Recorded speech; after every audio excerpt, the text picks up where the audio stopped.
Folks, welcome to today's Brownbag. We're going to go ahead and get started. My name is Bart. I welcome you on behalf of the KU Center for Russian, East European, Eurasian Studies. We're here every Tuesday. If you're interested in what other events we have going on this semester, we've got our events listing over here, and you can sign up for weekly updates. I'll send you a note at the beginning of each week letting you know, what's going on, either that we're organizing or somehow related to our area. Speaking of which, we've got several things later on this week. Later on today, actually, there's going to be an informational session on the summer internships in Kazakhstan. That'll be over at the Kansas Union Alcove F. And then tomorrow, all day long, from 10:30 to 3:30, they're going to be having a study fair, study abroad fair in the Kansas Union. And then the only other thing I'll mention is that on Saturday, we're going to be hosting children's multicultural story time. And it will focus on Slovenia and be introduced, led by Martin Perrin. So if you're interested in that, that's going to be at 10 a.m. In the Lawrence Public Library. Our speaker today is Alexandra Fisher. She's a graduate of GWU with a BA in Russian Languages and Literatures. As a graduate student, Slavic Languages and Literatures here, she's taught both Russian and Ukrainian, and her research interests focus on Ukrainian social linguistics in relation to identity formation and nationalism, which is a lot. Yes. All right, I'm going to stand up because I'm much more comfortable when I'm on my feet. So anyway, good morning, or afternoon, I guess, everyone. So today I wanted to share with you one of my current research projects, something that I'm very passionate about and I'm hoping to eventually develop into a dissertation topic.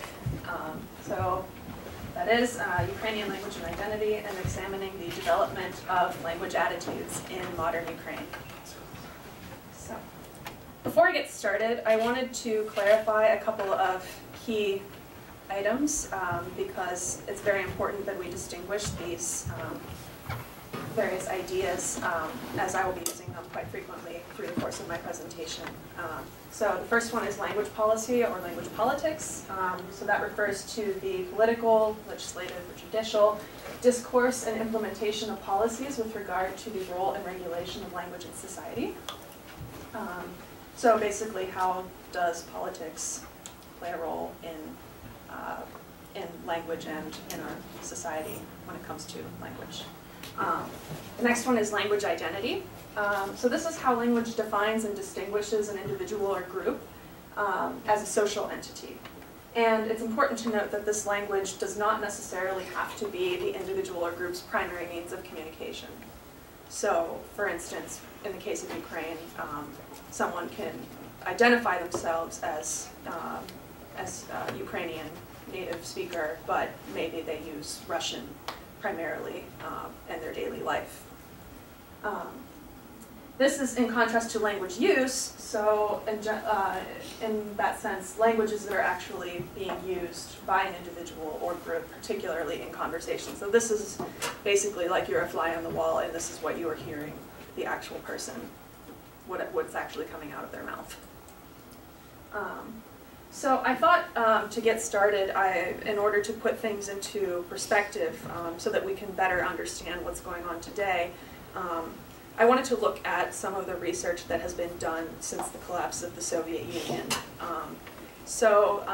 Just before Ukraine's independence, we have the 1989 law on languages in the Ukrainian SSR, and this declares Ukrainian the sole official state language in the country.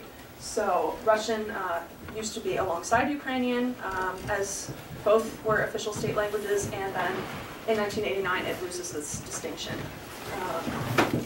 In 1997 we have Lada Bilanuk's study on Surchik, that is a colloquial variety of mixed Russian and Ukrainian language. And she demonstrates that there are difficulties in drawing a clear distinction between spoken Ukrainian and Russian. So, in essence, these languages, it's difficult to define what exactly is a pure, quote-unquote, language. Pure Russian and pure Ukrainian. She also found that the majority of her respondents supported Ukrainian remaining the sole official state language. However, Russian remained their primary source of informal speech. So in their daily lives they were using Russian, despite the fact that they had strong support for the role of Ukrainian in their society. In 1998, Dominique Arel conducted a series of interviews as well throughout Ukraine, and he found that Russian remained the lingua franca for the majority of the population. And then turning to 2001, we have the all-Ukrainian census. And this census was conducted, it was the first one conducted in independent Ukraine. And we found that 67.5% of the total population were claiming Ukrainian as their native language, while 29.6% were claiming Russian, with 2.9% other. 77.8% of the population claimed that they were of Ukrainian nationality, while 17.3% claimed Russian nationality. And this graph here is something I just pulled off of the State Committee of Statistics website. And the green bars here are showing that these are the areas where they had claimed Ukrainian as their nationality. So this isn't language, this is nationality. And we see that it's pretty much in the majority for all of the regions, even in the east, with the exception of Crimea, where we see that we have Russian nationals claiming in the majority. What I think is most interesting about these figures is the 67.5% of the total population claiming Ukrainian as their native language, because as many of you know who have traveled to Ukraine, you don't necessarily, for instance in Kiev, you don't necessarily hear a lot of Ukrainian being spoken on the streets. And this is something that Dominique Arel had also noted in his studies, that anyone walking down the street in Ukraine is most likely not going to hear that much Ukrainian. And this is something that that I have found in my personal experience, and is quite possibly how things are today, although, again, with the situation in the country the way it is, maybe these things are changing, and this is something that I would like to look at in the future. The next picture that I have here, this is actually a comparison of the native language claims. So the lighter colors here, so the lighter blue and the lighter purple, are from data collected in 1989, and the darker colors are the 2001 census data, so it's a comparison. And we see, so the purple is Ukrainian and the blue is Russian. And pretty much throughout this entire chart, we see that Ukrainian, with generally a modestly small amount, is on the rise throughout the entire country. But what's interesting is that also throughout the entire country, we see that Russian is on the decline, and this is only in 2001. And even more interesting is that these areas which in the east, which are notoriously Russophone societies, for instance, we have Dnipropetrovsk, in which case we see that actually Ukrainian, people claiming Ukrainian as their native language is actually greater than that of Russian. So I believe that this is further evidence for the fact that these respondents are claiming that their native language, are identifying their native language with something that they don't necessarily actively use in their daily lives. So they're actually identifying Ukrainian as part of their nationality, and therefore there should be their native language. So then this, I wanted to just give an example of the way that the censuses ask these sorts of questions. And so I translated the form. This is actually an excerpt from the official 2001 census form, and I translated them into English so that you could kind of see the sort of broad questions that they ask. And actually, I even had some difficulty translating some of these terms. Like we have nationalist versus narodnist versus etniczna grupa. So we have nationality, and then in parentheses, sort of like a national identity, I guess, is the best way that I found to describe it. And then we have ethnic group. So anyone, I mean, even people who study these types of things might have difficulty answering this question. So as you can imagine, the average Ukrainian receiving this form, I mean, it might just be possible that they would put something that they might not necessarily identify as their actual identity. So there's a lot of ambiguity involved in this type of work. And the same with the native language, because you see you have indicate your native language, which again, is that the language that you identify with your nationality, or is that the language that you're using regularly? And then if your native language is not Ukrainian, indicate whether you speak Ukrainian fluently. So I feel like in some ways there's even this pressure to know whether or not you know Ukrainian. And in some ways, I mean, some respondents could feel pressured to say that Ukrainian is their native language. So in any case, it's difficult to say whether or not we're getting the right kind of data from these census forms. Some later studies that we have are, for instance, in 2007, we have Volodymyr Kulik, who does an analysis of data collected from the Sociological Center Hromadska Dumka, and also from the Institute of Sociology, National Academy of Sciences in Ukraine. And he found in his research that Ukrainians spoke primarily Russian in big cities, while Ukrainian was spoken more often in towns and villages. So we see this geographic divide not simply between east, west, central, south, but we also see it with, in terms of cities versus rural communities. And what I would infer from this is the fact that if he's arguing that Russian is spoken primarily in big cities, well, these are our large population centers.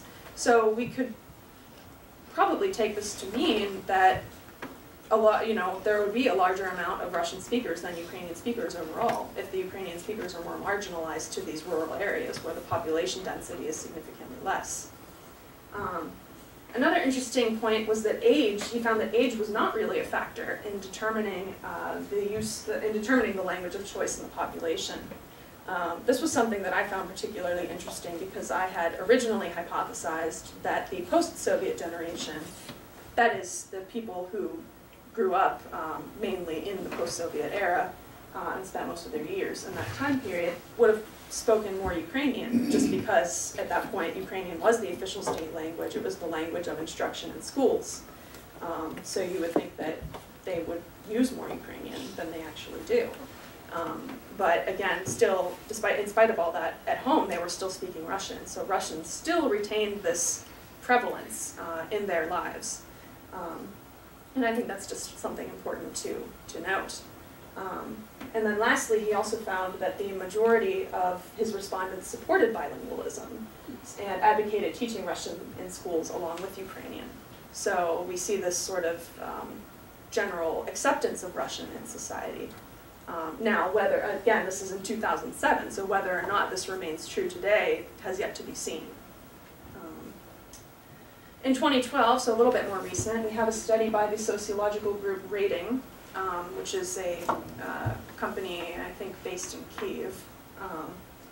And we see that 50% of their respondents had claimed Ukrainian as their native language, while only about 20% claimed Russian to be their native language. And when we put this alongside with the question of which language do they speak at home, we see that about 45% were claiming Ukrainian to be their home language, and about a little less than 40% claiming to speak Russian at home. And I still think that these levels might be rather inflated in the sense that, I mean, do 45% of speakers really speak Ukrainian at home? And how do we test this? Because on their questionnaire, it just said, what is your native language? And the second question is, what is the language that you usually speak at home? So whether or not we're getting these honest answers of what is actually going on, or versus we're getting answers that the respondent feels like they want that the questioner wants to hear. So then again, also in 2012, we have the law on the principles of language policy being passed. So we have, on July 3rd, 2012, this law was passed and it granted Russian and other minority languages the status of a regional language to any region in which the population of minority language speakers exceeds 10%. So we have This is obviously significant, especially in the eastern and southern regions of Ukraine, where you do have a majority population of Russian speakers. And also it's been, I think, in the Transcarpathian region, I believe that Hungarian is a regional language. We also have Crimean Tatar as a regional language in Crimea. So this is, those are the results of this law. This law is still active. However, there were calls by members of parliament in this past summer to repeal it. So this, when this was all going on, it was met with a lot of really harsh criticism, especially from the side of Russian speakers, and actually Russia itself was considering this to be an act of aggression against Russian speakers. So we see how politics does play into this role of language in society, and how it can really fuel a lot of these sentiments that go on, especially in times of crisis. The attempts to repeal it are right now, I guess, on hold. They haven't necessarily resolved the issue. So it'll be interesting to see how this situation develops in the future. So with all of that said, and everything that's gone on in the past, I became very much interested in this idea of how Ukrainians identify with language. So I decided in 2013 to create my own little survey and see if there had been any significant changes. And this was mostly just a practice run for myself. And obviously the data set is very small, so you can't necessarily infer that this is the actual situation going on. But I still think that the data is quite interesting. So I had 25 participants aged 18 to 35. So again, I wanted to work specifically with the post-Soviet generation. 72% were living in the Kyiv region or central Ukraine, and I focused on this area specifically because this tends to be notorious as sort of a swing region, and that you have, there's a good chance that you'll have about 50-50 with Ukrainian speakers and Russian speakers. So it's sort of it's a much more mixed area than if I had chosen to do this primarily in Lviv or Donetsk, for instance. 92% of my respondents had some level of higher education. 52% were female, 48% male, and the survey was offered in both Ukrainian and Russian. So the participants had a choice of whether or not they wanted to take it in Russian or Ukrainian. And the results of this were about pretty evenly balanced. We had 52% choosing the Ukrainian language survey and 48% choosing the Russian language survey. So one of the first questions that I asked was for the respondents to self-rate their proficiency in these following languages. So and I broke it down again according to the language that they chose to take, in which they chose to take the survey. So this is these are the results from the Russian language survey, and we see that 44% are claiming to know Russian at a native level, while 28% are claiming to know Ukrainian at a native level. So we have, which makes sense in a way, because we have this significant level of people who would, if they're more comfortable taking the Russian language survey, it stands to reason that they would also consider themselves to be at a native speaking level of that language versus Ukrainian. And then I used English here just to, basically as a control group. So then if we look again now at the Ukrainian language survey respondents, we see that 40% claim to know Ukrainian at a native level, while 24% are claiming to know Russian at a native level. So again, we have basically the inverse happening here. And when we put it all together, quite interestingly, we see that it balances out almost perfectly. But again, this graph is deceiving if you look at it on its own, because you would think maybe that all the respondents were claiming to know the language is 50-50, but in fact it's actually inverse, which is why I again stress the importance of breaking this down according to the language in which they decided to take the survey. One of the next things that I looked at was language use in terms of various situations. So I gave respondents the option of choosing not only this black and white concept of Russian or Ukrainian. I have Also, this Russian with some Ukrainian, an equal mix of Russian and Ukrainian, Ukrainian and some Russian. So they don't have to choose between just two options. They have several things that they can choose. And interestingly, what I found with this is that most of the responses I got were an equal mix of Russian and Ukrainian in almost all of these situations. So at work, at school, with friends, and watching movies. With family seems to be the only exception, in which we see that only Russian and only Ukrainian are the dominant responses. And I think some of this might have to do with the fact that when you're speaking with your family, first of all, your family doesn't always live in the same area as you do. So if this person was a student in Kiev, they might have family living in one of the Russophone regions of Ukraine, or maybe their parents live in Lviv, or things like that, in which case their family is much more likely to speak one or the other, either Russian or Ukrainian primarily. So that's one possible reason. The other possibility is that when you speak with your family, I mean, your family is a very close-knit group, and it's very likely that most of you will speak the same language unless if it's a mixed ethnicity or mixed nationality family. So that's another thing that I think could be a factor as to why this is the case. Whereas if you're at work or at school, you're much likely to have a more diverse group of peers around you, and therefore may be inclined to use multiple versions, multiple different languages, and also at the same time this sort of equal mix. Now, I am interested in figuring out whether or not my participants were understanding this question of equal mix of Russian and Ukrainian as this surjik, so the colloquial mixed variety, or if they were interpreting this as using both languages separately, but still using both of them. So that's something I would like to tweak in the future and try to figure out. Some further results that I found. 76% of my respondents agreed that Ukrainian should remain the sole official state language. And I do remind everyone that this is in 2013, and this study was done basically right as the Euromaidan revolution was setting on. So there hadn't been really any strong ideological rhetoric coming out at this time with regard to language. So 76% agree that it should remain the sole official state language. So that's a pretty strong consensus.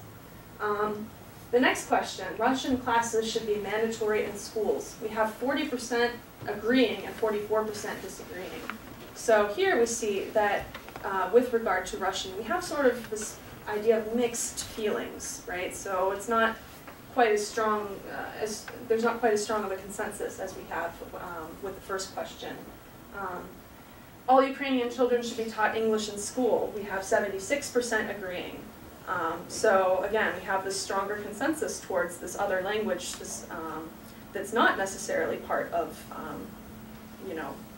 the general culture that surrounds them, because they don't have a lot of English speakers, native English speakers in the country. So it's possible that that respondents see the benefit of learning English as a universal language, or that there are more opportunities if you know English. So another interesting thing to think about. I would prefer my children to study English and not Russian. We have 52% agreeing and 36% disagreeing. And again, so I wouldn't say that 52% is a strong enough response to claim that this is the general consensus. I think that it still has this idea of mixed emotions going on, mixed feelings going on with these things. So in general, we see that there is a strong consensus when it comes to anything dealing with Ukrainian, and that the respondents do value see a value in Ukrainian when it comes to national identity. But with Russian, it's a much more mixed bag of feelings and mixed bag of ideas. So there isn't really a strong consensus as to what they want the future of Russian to be. And this is shown again in this question. Citizens should be obligated to know. We have Ukrainian at 92% agreeing, so pretty much almost all of my respondents saying that citizens should be obligated to know Ukrainian. Meanwhile, we have 40% disagreeing that citizens should be obligated to know Russian, but we still have 24% agreeing and 36% who neither agreed nor disagreed. So again, people they don't necessarily have these fully developed ideas as to what they want out of Russian and what role they want Russian to play in their society. And for both languages, again, we still have this sort of mixed emotions, mixed feelings when it comes to the obligation of knowing both Russian and Ukrainian. So again, Ukrainian is the definite answer here for the definite consensus here. So they're pretty sure about what they want with Ukrainian, but Russian is still not necessarily fully developed in terms of ideology or feelings. And especially now, I'm sure it's even more confusing.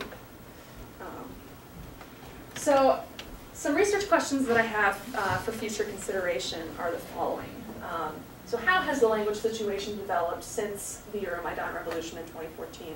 For those of you who keep track of the news and things like that, you've probably come across at least one or two articles in which you've seen language being used as a tool either for propaganda or this idea of that, Russian, for instance, on the Russian side of things, we have Russia claiming that Russian language speakers are under threat, right? That's why they claim that they should be involved so that they can protect their native speakers. So it's obviously playing a significant role in not just the political situation, but also this sort of socio-cultural situation as well. Will Russian remain the lingua franca for the majority of the population? Another thing that's interesting, I've seen several articles about people stressing the need to speak Ukrainian, stressing the need to teach Ukrainian in schools, so it'll be interesting to see whether or not Russian will play a significant role in people's daily lives given the current situation and also the aftermath. How does language use differ from what participants claim they use? So again, and to follow up on that, how do we quantify actual language use? And I don't really have a decent answer for this yet, and maybe there isn't a correct answer for this because it's difficult, unless if you're covertly going around following everyone with a microphone. You can't really necessarily say what people are actually using in their private lives at home. You can only speculate some of these things. So it's another thing to consider. How do we really figure this idea out? How do we solve this problem? And lastly, how will language policy develop in the post-Maidan regime? And this is with regard to things like the language law that they tried to repeal in 2014 with the regional languages, and to see what's exactly going to come out of this in terms of policy. So these are just things that I'm hoping to explore as I continue to develop my research and my academic profile in general. So that is pretty much all I had. So at this point, thank you for your attention, and I open up the floor for any questions, comments, or